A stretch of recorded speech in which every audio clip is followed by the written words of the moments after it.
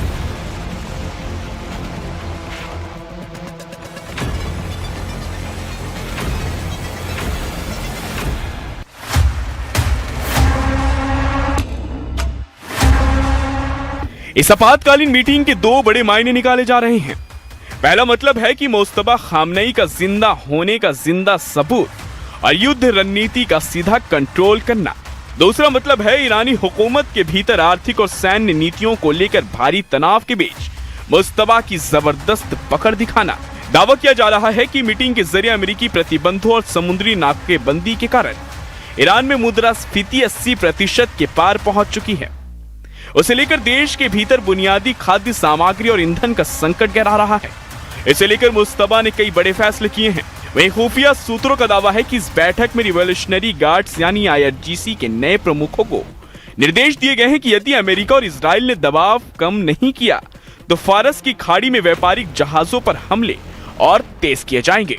इसके अलावा supreme leader मुस्तबा ने सर्वोच्च राष्ट्रीय सुरक्षा परिषद यानी KSNSC की कमान पूर्व IRGC कमांडर मोहसेन रजाई के हाथों सौंप दी है, जो इस बात का संकेत है कि तेहरान समझौते के मूड में कम और ऑल आउट वार के मूड में ज्यादा है।